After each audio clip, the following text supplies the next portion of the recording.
तो स्टूडेंट्स, आज से हम एक बहुत ही इम्पॉर्टेंट और टेक्निकली रिच सब्जेक्ट को एक्सप्लोर करना शुरू करते हैं। Computer aided drug delivery system, जिसे हम शॉर्ट में CADDS कहते हैं। ये एमफार्म फार्मास्यूटिक्स के सेकेंड सेमेस्टर का यूनिट 3 का पहला पार्ट है और इसको डॉक्टर कृष्णा यादव ने डिज़ाइन किया है। अब पहले बात करते हैं कि ये कोर्स क्यों इम्पॉर्टेंट है। जब हम ड्रग डिलीवरी सिस्टम्स डेवलप करते हैं, tablets, nano particles, emulsions, inhalers, तो एक एक फॉर्म्यूलेशन को मैन्युअली ऑप्टिमाइज करना इम्पॉसिबल हो जाता है। हजारों कॉम्बिनेशंस पॉसिबल होते हैं। यहाँ कंप्यूटर एडेड अप्रोचेस आते हैं जो मैथमेटिकल मॉडल्स और एल्गोरिदम्स यूज करके हमें बेस्ट पॉसिबल फॉर्म्यूलेशन ढूंढने में हेल्प करते हैं।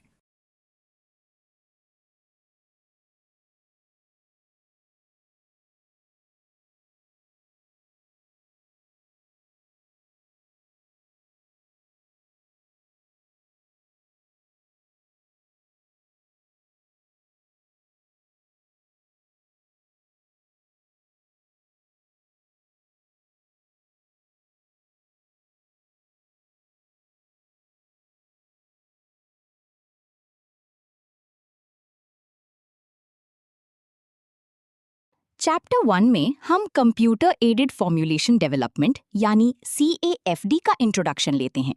अब समझिए, ट्रेडिशनली एक फॉर्म्यूलेटर क्या करता था? एक फैक्टर चेंज करो, देखो क्या होता है, फिर दूसरा फैक्टर चेंज करो। इसे OFAT कहते हैं, one factor at a time approach. ये अप्रोच सिंपल है, लेकिन इसका एक बड़ा प्रॉब्लम है। ये फैक्टर्स के बीच में जो इंटरैक्शंस होते हैं, उन्हें कैप्चर ही नहीं करता। CAFD इस लिमिटेशन को एड्रेस करता है। इसमें हम कंप्यूटर्स, स्टैटिस्टिकल सॉफ्टवेयर और मैथमेटिकल मॉडल्स का यूज करके एक स्ट्रक्चर्ड, सिस्टमैटिक वे में मल्टीपल फैक्टर्स साइमल्टेनियसली स्टडी करते हैं। मान लीजिए आप एक टैबलेट फॉर्म्युलेट कर रहे हैं। उसमें बाइंडर कॉन्सेंट्रेशन, कंप्रेशन फोर्स और डिसइंटेग्रेंट अमाउंट तीनों साइमल्टेनियसली इफेक्ट करते हैं टैबलेट हार्डनेस और डिसोल्यूशन। CAFD अप्रोच में हम इन तीनों को एक साथ स्टडी करते हैं, उनके इंडिविजुअल और कंबाइंड इफेक्ट्स को समझते हैं।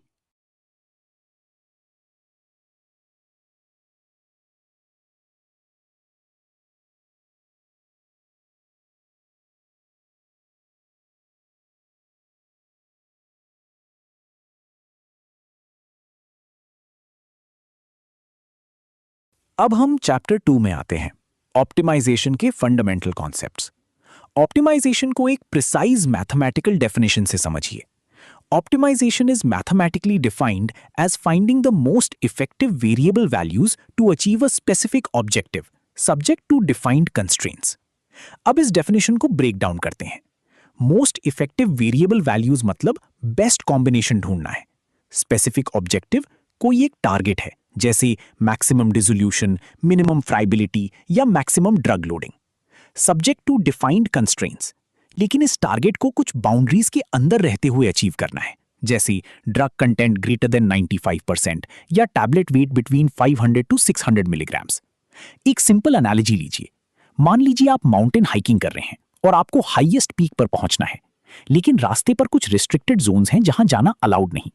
ऑप्टिमाइजेशन बिल्कुल ऐसा ही है। आपको बेस्ट आउटकम, हाईएस्ट पीक ढूंढना है, लेकिन कंस्ट्रेंट्स के बाउंड्रीज के अंदर रहते हुए। फार्मास्यूटिकल ऑप्टिमाइजेशन में ये कॉन्सेप्ट बहुत रेलेवेंट है। एक फॉर्म्यूलेटर का गोल होता है बेस्ट परफॉर्मिंग फॉर्म्यूलेशन डिजाइन करना, जो सेफ, इफेक्टिव, मैन्युफैक्चरेबल और रेगुलेटरी कंप्लायंट भी हो। ये सारी कंडीशंस ही कंस्ट्रेंट्स की फॉर्म में मैथमेटिकल मॉडल में एंटर होती हैं। फार्मास्यूटिकल फॉर्म्यूलेशन में ऑप्टिमाइजेशन का मतलब होता है फॉर्म्यूलेशन वेरिएबल्स का बेस्ट पॉसिबल कॉम्बिनेशन आइडेंटिफाई करना, ताकि डिजायर्ड प्रोडक्ट क्वालिटी अचीव की जा सके। Traditionally formulation development trial and error approach पर डिपेंड करता था, जो टाइम कंज्यूमिंग और रिसोर्स इंटेंसिव होता है। कंप्यूटर एडेड ऑप्टिमाइजेशन इस प्रोसेस को सिस्टमैटिक और साइंटिफिक बना देता है। इससे डेवलपमेंट टाइम रिड्यूस होता है, मटेरियल वेस्टेज कम होता है और फाइनल प्रोडक्ट ज्यादा रोबस्ट और रिप्रोड्यूसिबल बनता है। ऑप्टिमाइजेशन में हम इंडिपेंडेंट वेरिएबल्स जैसे पॉलीमर कॉन्सेंट्रेशन, स्टरिंग स्पीड या कंप्रेशन फोर्स को सिस्टमैटिकली वेरी करते हैं और डिपेंडेंट रिस्पॉन्सेज जैसे ड्रग रिलीज, हार्डनेस या पार्टिकल साइज को मॉनिटर करते हैं। सिंपल वर्ड्स में ऑप्टिमाइजेशन का गोल है एक्सपेरिमेंटल स्पेस के अंदर बेस्ट फॉर्म्यूलेशन आइडेंटिफाई करना, जो मैक्सिमम डिजायर्ड परफॉर्मेंस दे। इसी रीजन से ऑप्टिमाइजेशन क्वालिटी बाय डिजाइन यानी QBD अप्रोच का बैकबोन माना जाता है in modern pharmaceutical product development.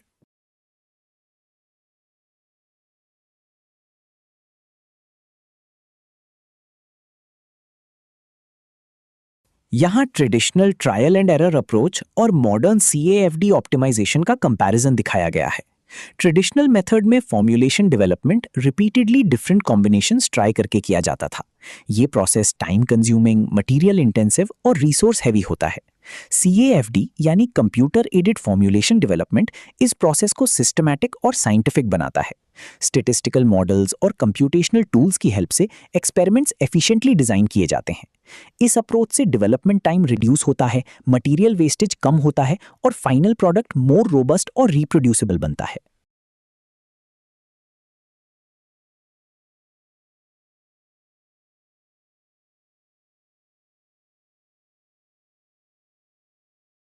अब हम ऑप्टिमाइजेशन के प्रॉपर थ्योरेटिकल फ्रेमवर्क में घुसते हैं।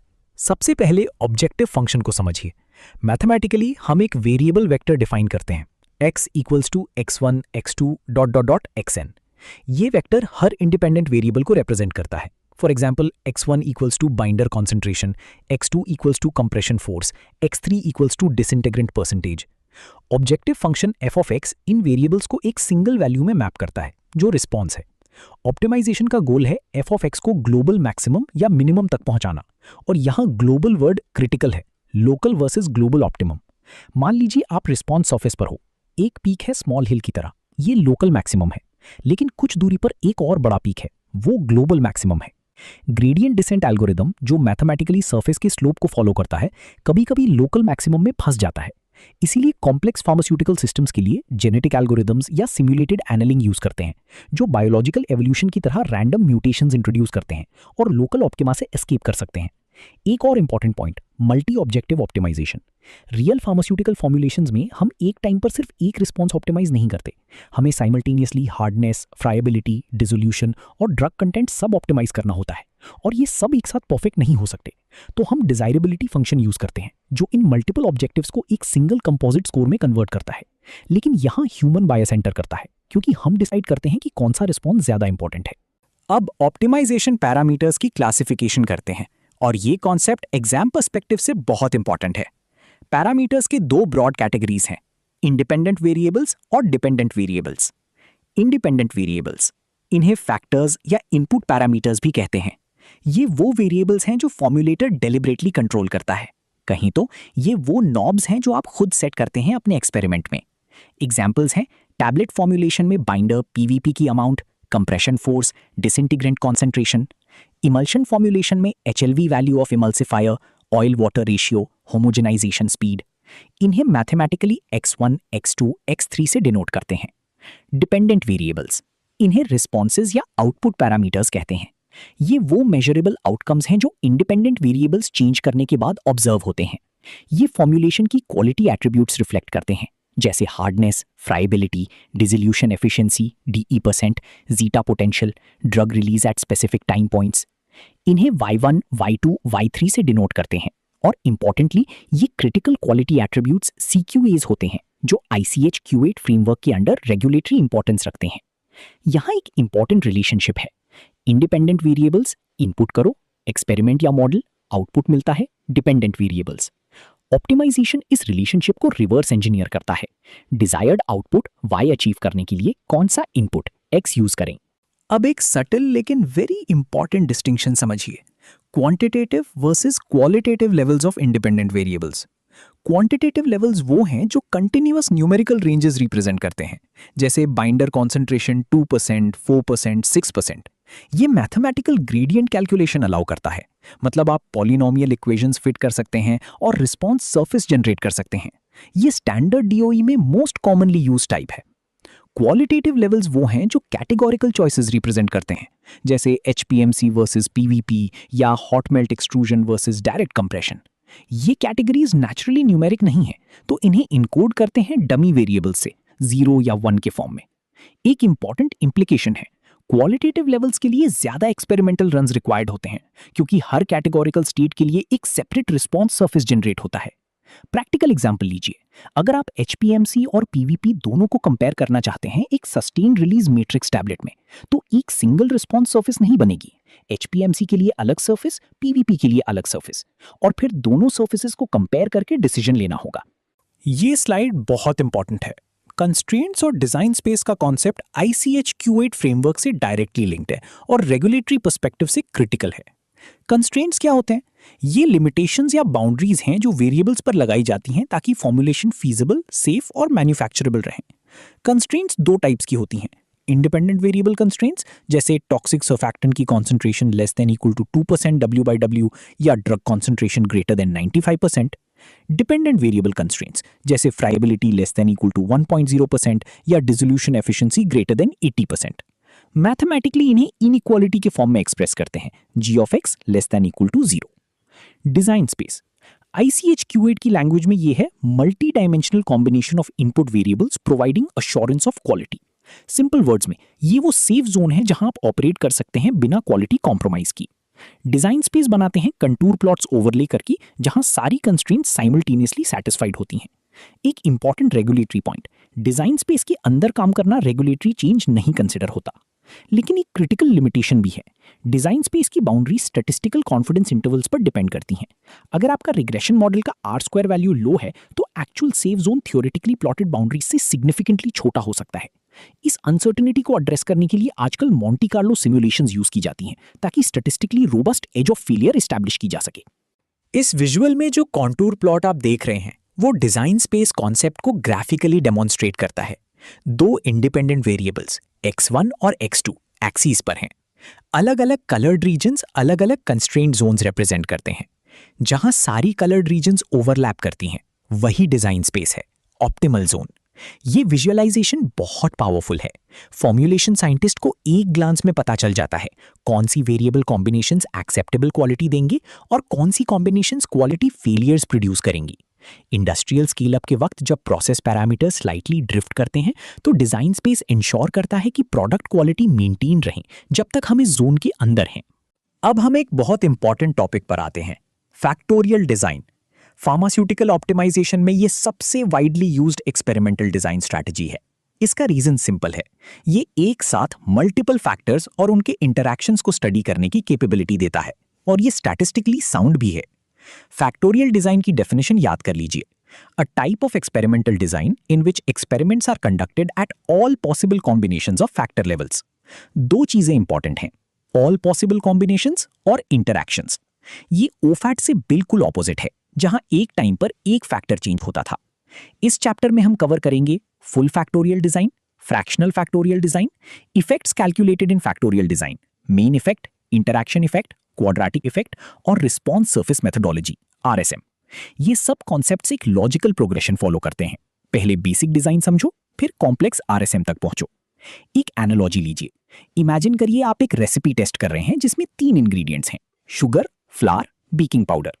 अगर आप OFAT करें, एक एक इंग्रेडिएंट चेंज करें, बाकी फिक्स्ड, आप स्वीट सार इंटरैक्शन मिस कर देंगे। फुल फैक्टोरियल डिजाइन में आप लिटरली हर कॉम्बिनेशन टेस्ट करते हैं। यही अप्रोच फार्मास्यूटिकल फॉर्मुलेशन डेवलपमेंट में अप्लाई होती है। फुल फैक्टोरियल डिजाइन में जैसे नाम से ही पता चलता है, हर possible combination of factor level study की जाती है। फॉर्मूला याद कर लीजिए, total experiments equals to n to the power k, जहां n equals to number of levels और k equals to number of factors. Table को ध्यान से समझिए, 2 square factorial, 2 factors 2 levels each, total 4 experiments. 2 cube factorial, 3 factors 2 levels 8 experiments. 3 square factorial, 2 factors 3 levels 9 experiments. 3 cube 27 experiments. 2 to the power 5 32 experiments. देख सकते हैं कि जैसे फैक्टर्स बढ़ते हैं एक्सपेरिमेंट्स एक्सपोनेंशियली इंक्रीज होती हैं। 2 स्क्वायर फैक्टोरियल का एग्जाम्पल डिटेल्ड समझिए। 2 फैक्टर्स हैं, दोनों 2 लेवल्स पर, लेवल्स कोड करते हैं -1 लो और +1 हाई। तो 4 कॉम्बिनेशंस हैं, -1 -1, +1 -1, -1 +1, +1 +1। ये बिल्कुल कॉर्नर्स ऑफ अ स्क्वायर जैसे हैं, इसीलिए इन्हें कॉर्नर पॉइंट डिजाइंस भी कहते हैं। Pharmaceutical example, factor x1 equals to binder concentration, 2% equals to -1, 4% equals to +1। Factor x2 equals to compression force, 5 kilonewton equals to -1, 10 kilonewton equals to +1। Response y equals to tablet hardness. ये 4 experiments करोगे, data collect करोगे और regression equation fit करोगे। इस equation से कोई भी intermediate combination का प्रेडिक्टेड रिस्पॉन्स निकाल सकते हैं। इस स्लाइड में 2 स्क्वायर्ड फैक्टोरियल डिजाइन का जियोमेट्रिक रिप्रेजेंटेशन दिखाया गया है। यहाँ 2 इंडिपेंडेंट वेरिएबल्स होते हैं, फॉर एग्जाम्पल बाइंडर कॉन्सेंट्रेशन और कंप्रेशन फोर्स, और दोनों के दो लेवल्स होते हैं, लो -1 और हाई +1। इन दोनों वेरिएबल्स के कॉम्बिनेशन से टोटल 4 एक्सपेरिमेंटल रन्स बनते हैं जो स्क्वायर के 4 कॉर्नर पॉइंट्स की तरह रिप्रेजेंट किए जाते हैं। हर कॉर्नर एक यूनिक फॉर्मुलेशन कंडीशन को रिप्रेजेंट करता है, जैसे -1 मतलब दोनों फैक्टर्स लो लेवल पर हैं, जबकि +1 मतलब दोनों हाई लेवल पर। इस टाइप का रिप्रेजेंटेशन विजुअली हेल्प करता है समझने में कि फैक्टोरियल डिजाइन सिस्टमैटिकली हर पॉसिबल कॉम्बिनेशन को इवैल्यूएट करता है। ये डिजाइन OFAT अप्रोच से सुपीरियर है क्योंकि ये सिर्फ इंडिविजुअल इफेक्ट्स नहीं बल्कि इंटरैक्शन इफेक्ट्स भी डिटेक्ट करता है। अगर बाइंडर कॉन्सेंट्रेशन का इफेक्ट कंप्रेशन फोर्स के लेवल के अकॉर्डिंग चेंज हो रहा है तो फैक्टोरियल डिजाइन उस इंटरैक्शन को मैथमेटिकली आइडेंटिफाई कर लेता है। इस स्लाइड का की लर्निंग पॉइंट ये है कि फैक्टोरियल डिजाइन एक्सपेरिमेंटल स्पेस को स्ट्रक्चर्ड वे में एक्सप्लोर करता है, जिससे फ्यूअर एक्सपेरिमेंट्स में मैक्सिमम इंफॉर्मेशन ऑब्टेन होती है। इस स्लाइड में कोडेड वेरिएबल मैट्रिक्स या एक्सपेरिमेंटल रन टेबल दिखाया गया है। फैक्टोरियल डिजाइंस में एक्चुअल वैल्यूज डायरेक्टली यूज करने के बजाय कोडेड वैल्यूज यूज की जाती हैं, यूजुअली -1 और +1। For example, binder concentration 2% equals to -1, 4% equals to +1। Compression force 5 kilo newton equals to -1, 10 kilo newton equals to +1। Coding का मेन एडवांटेज ये है कि डिफरेंट यूनिट्स और स्केल्स के वेरिएबल्स को स्टैंडर्डाइज्ड फॉर्म में कंपेयर किया जा सकता है। इससे स्टैटिस्टिकल कैलकुलेशंस और रिग्रेशन एनालिसिस ईजियर हो जाते हैं। मैट्रिक्स का हर रो एक एक्सपेरिमेंटल रन रिप्रेजेंट करता है और कॉलम्स फैक्टर्स को रिप्रेजेंट करते हैं। एक्सपेरिमेंटल रिस्पॉन्सेज जैसे हार्डनेस, डिसोल्यूशन या फ्राइबिलिटी बाद में इसी मैट्रिक्स के अगेंस्ट एनालाइज किए जाते हैं। ये कोडेड सिस्टम सॉफ्टवेयर टूल्स जैसे डिजाइन एक्सपर्ट, GMP और मिनीटैब में एक्सटेंसिवली यूज होता है। स्टैटिस्टिकल मॉडल्स इसी कोडेड डेटा के बेसिस पर इक्वेशंस जनरेट करते हैं, जिससे ऑप्टिमम फॉर्मुलेशन कंडीशंस प्रेडिक्ट की जाती हैं। जब फैक्टर्स की संख्या बढ़ जाती है, मान लो 5, 6 या 7 फैक्टर्स हैं, तो फुल फैक्टोरियल इम्पॉसिबल हो जाता है। 2⁷ इक्वल टू 128 एक्सपेरिमेंट्स। ये रिसोर्स प्रोहिबिटिव है, टाइम, मटेरियल, कॉस्ट सब बहुत ज्यादा। यहां फ्रैक्शनल फैक्टोरियल डिजाइन रेस्क्यू करता है। फ्रैक्शनल फैक्टोरियल डिजाइन में 2⁻k-p नोटेशन यूज होती है, मतलब 2⁻k टोटल कॉम्बिनेशंस में से सिर्फ एक फ्रैक्शन यानी 2⁻k-p यूज करते हैं। Example, 2⁻7-4 design equal to 2⁻3 equal to 8 experiments. सिर्फ 8 एक्सपेरिमेंट्स में 7 फैक्टर्स स्क्रीन कर सकते हैं। लेकिन ये मैजिक फ्री नहीं आता। इसका प्राइस है हायर ऑर्डर इंटरैक्शंस कंफाउंड हो जाते हैं, यानी एलियस्ड हो जाते हैं लोअर ऑर्डर इफेक्ट्स के साथ। ये कॉन्सेप्ट समझना बहुत जरूरी है। फ्रैक्शनल फैक्टोरियल मेनली स्क्रीनिंग के लिए यूज होती है, मतलब ये आइडेंटिफाई करना कि कौन से फैक्टर्स इंपॉर्टेंट हैं और कौन से नहीं। डिटेल्ड इंटरैक्शन एनालिसिस के लिए इसके बाद फुल फैक्टोरियल या RSM डिजाइन यूज करते हैं। Practical workflow. Step 1, fractional factorial से इंपॉर्टेंट फैक्टर्स आइडेंटिफाई करो। स्टेप 2, उन इंपॉर्टेंट फैक्टर्स के साथ फुल फैक्टोरियल या बॉक्स बैंकेन डिजाइन रन करो। स्टेप 3, RSM से ऑप्टिमाइजेशन करो। ये 3 step funnel approach industry standard है। फ्रैक्शनल फैक्टोरियल डिजाइन का बेसिक मैथमेटिकल कॉन्सेप्ट यहां एक्सप्लेन किया गया है। जब फैक्टर्स की संख्या ज्यादा हो जाती है, तब फुल फैक्टोरियल डिजाइन में एक्सपेरिमेंट्स की नंबर बहुत रैपिडली इंक्रीज करती है। इस प्रॉब्लम को सॉल्व करने के लिए फ्रैक्शनल फैक्टोरियल डिजाइन यूज किया जाता है।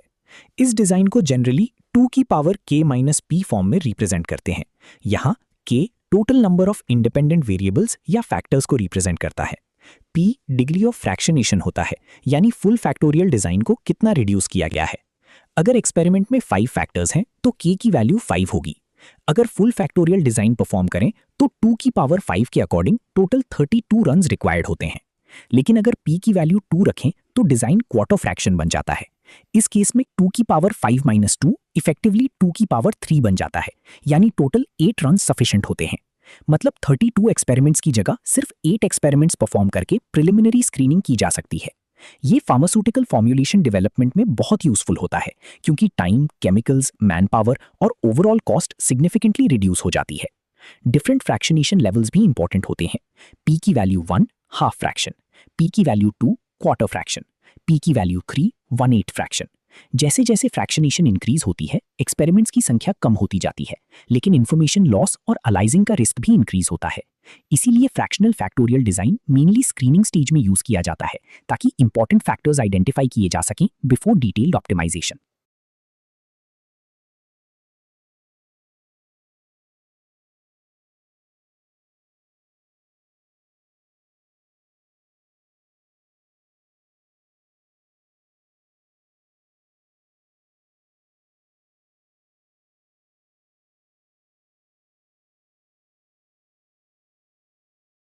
एलियासिंग या कन्फाउंडिंग फ्रैक्शनल फैक्टोरियल डिजाइन का सबसे इंपॉर्टेंट कॉन्सेप्ट है और समझिए केयरफुली। एलियासिंग का मतलब है दो या ज्यादा इफेक्ट्स मैथमेटिकली इनडिस्टिंग्विशेबल होते हैं चोजन एक्सपेरिमेंटल रन्स के बेसिस पर। अगर ए और बी सी एलिएस्ड हैं तो आप सेपरेटली एस्टिमेट नहीं कर सकते कि ऑब्जर्व्ड इफेक्ट ए की वजह से है या बी सी इंटरैक्शन की वजह से। दोनों इफेक्ट्स मिक्स्ड हो गए। एनालॉजी लीजिए, मान लीजिए आप एक क्लास टेस्ट रिजल्ट्स कंपेयर कर रहे हैं। 10 स्टूडेंट्स ने टेस्ट दिया लेकिन 5 स्टूडेंट्स को कोचिंग मिली थी और उन्हीं 5 को ज्यादा स्टडी टाइम भी मिला था। अब अगर वो 5 स्टूडेंट्स बेटर परफॉर्म करते हैं, क्या ये कोचिंग की वजह से है या स्टडी टाइम की वजह से? आप सेपरेट नहीं कर सकते, दे आर एलिएस्ड। एलिएसिंग की सिवियरिटी मेजर करते हैं रेजोल्यूशन से। Resolution 3 design main effects aliased with 2 factor interactions. Resolution 4 main effects clear, 2 factor interactions aliased with each other. Resolution 5 main effects और 2 फैक्टर इंटरैक्शंस क्लियर।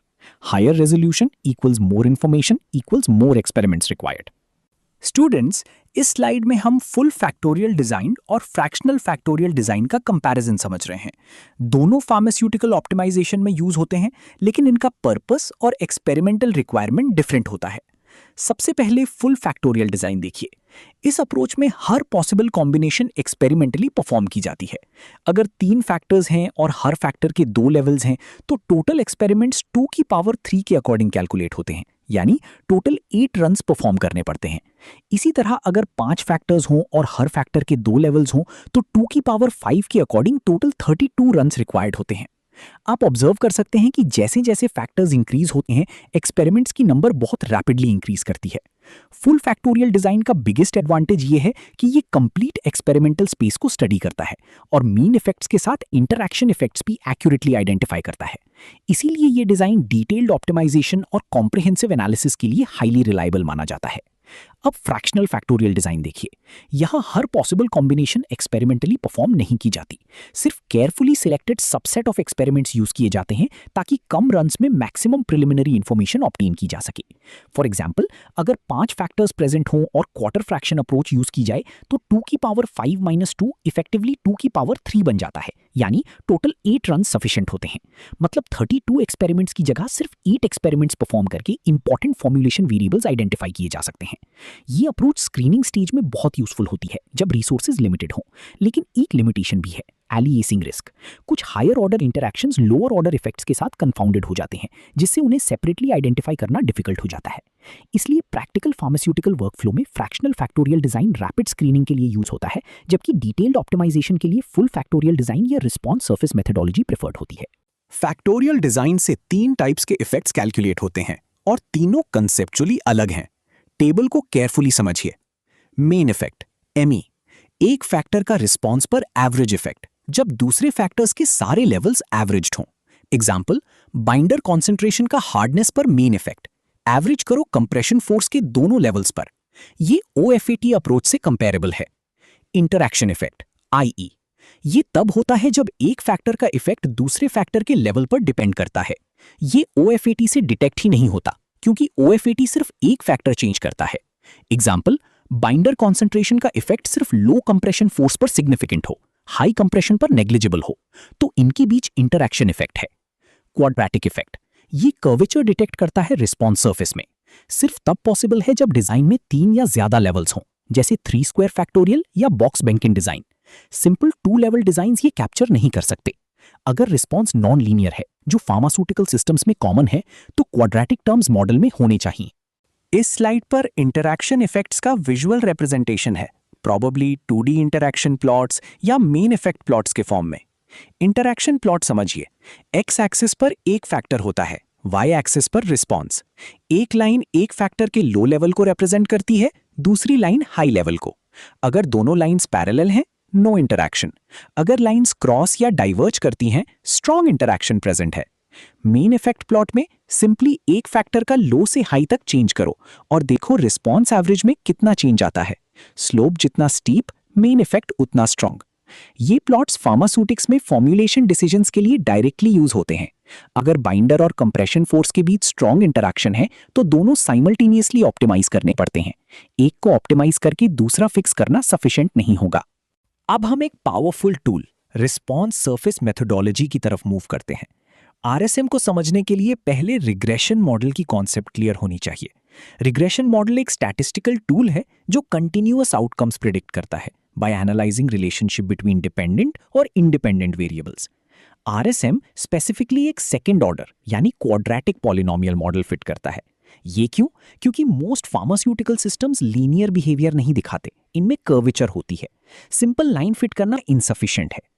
आरएसएम का equation generally इस form में होता है: y equals beta nought plus beta 1 x1 plus beta 2 x2 plus beta 1 2 x1 x2 plus beta 1 1 x1 square plus beta 2 2 x2 square plus epsilon. हर term का meaning: beta nought equals intercept baseline response, beta 1 beta 2 equals main effect coefficients, beta 1 2 equals interaction effect, beta 1 1 beta 2 2 equals quadratic यानी curvature terms, epsilon equals error term. Screening designs like fractional factorial बताते हैं कि कौन से factors matter करते हैं। RSM बताता है वो फैक्टर्स कैसे इंटरैक्ट करते हैं, ऑप्टिमम कहाँ है और सिस्टम कितना सेंसिटिव है स्मॉल चेंजेस के लिए। क्यूबीडी ड्रिवन डेवलपमेंट में ये कैपेबिलिटी क्रिटिकल है, जहां डिजाइन स्पेस एस्टैब्लिश करना रेगुलेटरी रिक्वायरमेंट है। मैथमेटिक्स में किसी पॉलिनोमियल का ऑर्डर या डिग्री उसकी हाईएस्ट पावर से डिटरमिन होता है। अगर हाईएस्ट पावर 1 हो तो उसे फर्स्ट ऑर्डर या लीनियर मॉडल कहते हैं। ये सिर्फ स्ट्रेट लाइन रिलेशनशिप रिप्रेजेंट करता है। अगर हाईएस्ट पावर 2 हो तो उसे सेकंड ऑर्डर या क्वाड्रेटिक मॉडल कहते हैं। ये कर्व्ड रिलेशनशिप को रिप्रेजेंट कर सकता है और लाइन को बेंड करने की कैपेबिलिटी देता है। अगर हाईएस्ट पावर 3 हो तो उसे थर्ड ऑर्डर या क्यूबिक मॉडल कहते हैं। ये और ज्यादा कॉम्प्लेक्स कर्वेचर और मल्टीपल डायरेक्शनल चेंजेस रिप्रेजेंट करता है। सिंपल वर्ड्स में पॉलिनोमियल का ऑर्डर रिलेशनशिप की कॉम्प्लेक्सिटी को शो करता है। Lower order models simple linear behaviour represent करते हैं, जबकि हायर ऑर्डर मॉडल्स कर्व्ड और मोर फ्लेक्सिबल रिलेशनशिप्स डिस्क्राइब करते हैं। रिस्पॉन्स सरफेस मेथोडोलॉजी में mostly second order polynomial models use किए जाते हैं, क्योंकि pharmaceutical systems generally non linear behaviour show करते हैं।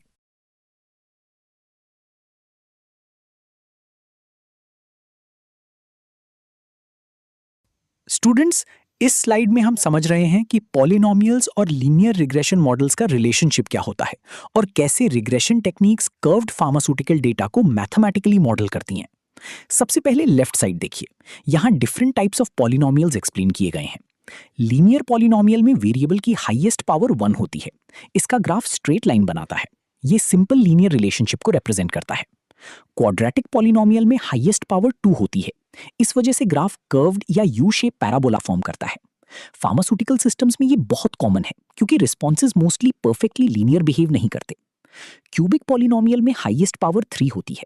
इसका ग्राफ एस शेप या मल्टीपल बेंडिंग पैटर्न शो करता है। हायर डिग्री पॉलिनोमियल्स ज्यादा फ्लेक्सिबल होते हैं और कॉम्प्लेक्स रिलेशनशिप्स को बेटर रिप्रेजेंट कर सकते हैं। स्लाइड का इंपॉर्टेंट कॉन्सेप्ट ये है कि पॉलिनोमियल की डिग्री जितनी इंक्रीज होती है, सिस्टम में कर्वेचर और फ्लेक्सिबिलिटी उतनी इंक्रीज होती है।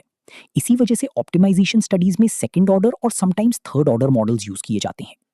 अब राइट साइड पर लीनियर रिग्रेशन मॉडल्स दिए गए हैं। सबसे पहले सिंपल लीनियर रिग्रेशन है, जहां एक प्रेडिक्टर वेरिएबल रिस्पॉन्स को अफेक्ट करता है। यहां स्ट्रेट लाइन फिटिंग होती है और regression line observed experimental points की क्लोजेस्ट फिट को रिप्रेजेंट करती है। उसके बाद मल्टीपल लीनियर रिग्रेशन दिखाया गया है। फार्मास्यूटिकल फॉर्मुलेशंस में यूजुअली एक ही फैक्टर रिस्पॉन्स को अफेक्ट नहीं करता। Polymer concentration, stirring speed, surfactant concentration, multiple variables simultaneously effect produce करते हैं। Multiple regression in combined effects को मैथमेटिकली एनालाइज करता है। फाइनली पॉलिनोमियल लीनियर रिग्रेशन दिया गया है, जहां कर्व्ड रिलेशनशिप्स को मॉडल करने के लिए पॉलिनोमियल टर्म्स इंक्लूड किए जाते हैं। ये स्पेशली इंपॉर्टेंट है in response surface methodology, because pharmaceutical systems generally non linear behaviour show करते हैं। आरएसएम रन करने के लिए स्पेसिफिक एक्सपेरिमेंटल डिजाइन्स यूज होते हैं। तीनों कॉमन डिजाइन समझिए। सेंट्रल कॉम्पोजिट डिजाइन सीसीडी सबसे पॉपुलर आरएसएम डिजाइन। इसमें होते हैं फुल फैक्टोरियल पॉइंट्स यानी कॉर्नर्स प्लस एक्सियल यानी star points plus centre points. Star points design को एक्सटेंड करते हैं फैक्टोरियल क्यूब से बाहर। इन्हें अल्फा डिस्टेंस पर प्लेस करते हैं। सीसीडी सेकेंड ऑर्डर मॉडल्स के लिए आइडियल है और मोस्ट फार्मास्यूटिकल स्टडीज में यूज होता है। Formula total runs is equal to 2 to the power k यानी फैक्टोरियल प्लस 2k यानी axial plus center replicates.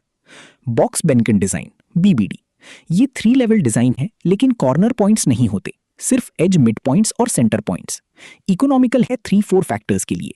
Important, BBD extreme combinations avoid करता है। बेनिफिशियल जब एक्सट्रीम फॉर्मुलेशंस एक्सपेरिमेंटली हैजर्डस या expensive हों। D optimal design, computer generated design, software mathematically optimal set of experiments select करता है to maximize information from constrained number of runs. Irregular design spaces के लिए या जब सर्टेन कॉम्बिनेशंस इम्पॉसिबल हों, D optimal best choice है। Students, इस slide में हम रिस्पॉन्स सरफेस मेथडोलॉजी यानी आरएसएम का ओवरऑल कॉन्सेप्ट समझ रहे हैं। आरएसएम फैक्टोरियल डिजाइन का एडवांस्ड एक्सटेंशन है जो इंडिपेंडेंट वेरिएबल्स और रिस्पॉन्सेस के बीच रिलेशनशिप को पॉलिनोमियल इक्वेशंस की हेल्प से मॉडल करता है। स्लाइड के फर्स्ट सेक्शन में सेंट्रल कंपोजिट डिजाइन यानी सीसीडी एक्सप्लेन किया गया है। सीसीडी 3 इंपॉर्टेंट कंपोनेंट से मिलकर बनता है: फैक्टोरियल पॉइंट्स, स्टार पॉइंट्स और center points. Factorial points main effects और इंटरैक्शन इफेक्ट्स को स्टडी करते हैं। स्टार पॉइंट्स फैक्टोरियल स्पेस के बाहर एक्सटेंड करके कर्वेचर डिटेक्ट करते हैं, जबकि centre points experimental error estimate करने और रिस्पॉन्स कर्वेचर आइडेंटिफाई करने में हेल्प करते हैं। नेक्स्ट सेक्शन में दूसरे कॉमन आरएसएम डिजाइंस दिखाए गए हैं: 3 लेवल फैक्टोरियल डिजाइन और Box Behnken design. 3 level factorial design economical होता है जब 3 या 4 फैक्टर्स स्टडी करने हों। बॉक्स बेंकन डिजाइन में कॉर्नर एक्सपेरिमेंट्स अवॉइड किए जाते हैं, इसलिए ये सेफर और मोर प्रैक्टिकल माना जाता है, स्पेशली जब एक्सट्रीम कॉम्बिनेशंस अनडिजायरेबल हों। अब थर्ड सेक्शन देखिए, why RSM is important. RSM quadratic effects capture करता है, यानी कर्व्ड रिलेशनशिप्स को मैथमेटिकली रिप्रेजेंट करता है जो simple first order models detect नहीं कर सकते। ये रोटेटेबिलिटी प्रोवाइड करता है, मतलब प्रिडिक्शंस हर डायरेक्शन में यूनिफॉर्मली रिलायबल रहते हैं। साथ ही लिमिटेड एक्सपेरिमेंट्स में मैक्सिमम इंफॉर्मेशन एक्सट्रैक्ट की जा सकती है, इसलिए ये हाईली एफिशिएंट अप्रोच माना जाता है। स्लाइड में ये भी शो किया गया है कि मॉडर्न आरएसएम सॉफ्टवेयर बेस्ड होता है। डिजाइन एक्सपर्ट, जेएमपी और मिनीटैब जैसे सॉफ्टवेयर एक्सपेरिमेंटल डिजाइन जनरेट करते हैं और रिग्रेशन मॉडल्स फिट करते हैं। राइट साइड पर एक फार्मास्यूटिकल एग्जांपल दिया गया है जहां नैनो पार्टिकल फॉर्मुलेशन ऑप्टिमाइज की जा रही है। इंडिपेंडेंट वेरिएबल्स हैं पॉलीमर परसेंटेज, ड्रग लोड और स्टरिंग स्पीड, जबकि रिस्पॉन्स पार्टिकल साइज है जिसे मिनिमाइज करना ऑब्जेक्टिव है। Response surface plot clearly show करता है कि वेरिएबल्स के कॉम्बिनेशंस पार्टिकल साइज को कैसे इन्फ्लुएंस करते हैं और ऑप्टिमम रीजन कौन सा है। ये स्लाइड एग्जाम रिवीजन के लिए स्पेशली इंपॉर्टेंट है। जो फॉर्मूलाज यहाँ हैं इन्हें मेमोराइज करना जरूर है, क्योंकि numerical questions almost always exams में आते हैं। Full factorial, total runs is equal to n to the power k. n is equal to number of levels, k is equal to number of factors. Practical examples: 2 raised to the power 3 is equal to 8 runs, 3 factors, 2 levels. 3 square is equal to 9 runs, 2 factors, 3 levels. Simple calculation, बस n को k times multiply करो। Central composite design, total runs is equal to 2 raised to the power k plus 2k plus center replicates. For 2 factors, 2 square plus 2 into 2 plus center is equal to 4 plus 4 plus center. Typically 3 to 5 center replicates use होते हैं error estimation के लिए। Fractional factorial, 2 raised to the power k minus p. अगर p is equal to 1 half fraction, 2 raised to the power k minus 1 experiments. p is equal to 2 quarter fraction, 2 raised to the power k minus 2। ये formulas quickly apply करो, एक बार practice करो numericals के साथ। अब हम एक ब्रॉडर पिक्चर देखते हैं। ऑप्टिमाइजेशन टेक्नोलॉजी ये कॉम्प्यूटेशनल मेथड्स, एल्गोरिदम्स और मैथमेटिकल अप्रोचेस का कलेक्शन है जो फॉर्मुलेशन ऑप्टिमाइजेशन प्रॉब्लम सॉल्व करने के लिए यूज होती हैं। फार्मास्यूटिकल साइंसेज में मेजर टेक्नोलॉजीज हैं classical optimization, mathematical approach, traditional calculus based methods, simple systems के लिए यूजफुल जहां ऑब्जेक्टिव फंक्शन डिफरेंशिएबल हो, लाग्रांजियन मेथड कंस्ट्रेंट्स के साथ ऑप्टिमाइजेशन के लिए। Constrained optimization problems mathematically solve करता है, लाग्रांज मल्टीप्लायर्स इंट्रोड्यूस करता है। लीनियर प्रोग्रामिंग, जब ऑब्जेक्टिव फंक्शन और कंस्ट्रेंट्स दोनों लीनियर हों, सिंप्लेक्स मेथड कॉमनली यूज्ड है। कैनोनिकल एनालिसिस, रिस्पॉन्स सरफेस का mathematical analysis, optimum region locate करने के लिए आइगन वैल्यूज और आइगन वेक्टर्स यूज करता है। Artificial neural networks, ANN, machine learning approach, large data set से complex non linear relationships learn करता है, पर्टिकुलरली यूजफुल जब मैकेनिज्म अनक्लियर हो। Genetic algorithms, GA, biological evolution mimic करता है, multiple candidate solution simultaneously explore करता है, mutation, crossover, selection, local optima से एस्केप करने में excellent. Desirability function, Derringer and Suich, multi objective optimization के लिए मल्टीपल रिस्पॉन्सेज को सिंगल कॉम्पोजिट डिजायरेबिलिटी स्कोर में कन्वर्ट करता है, 0 कंप्लीटली अनडिजायरेबल से 1 परफेक्टली डिजायर्ड तक। आगे के लेक्चर्स में इन मेथड्स का डिटेल ट्रीटमेंट होगा। अब तक का समरी: एक्सपेरिमेंटल डिजाइन से डेटा कलेक्ट करो, रिग्रेशन मॉडल फिट करो, ऑप्टिमाइजेशन एल्गोरिदम अप्लाई करो, ऑप्टिमम फाइंड करो। लेक्चर के एंड में रेफरेंसेस नोट कर लीजिए, ये सोर्सेज आपके डिटेल्ड स्टडी के लिए बहुत वैल्यूएबल हैं।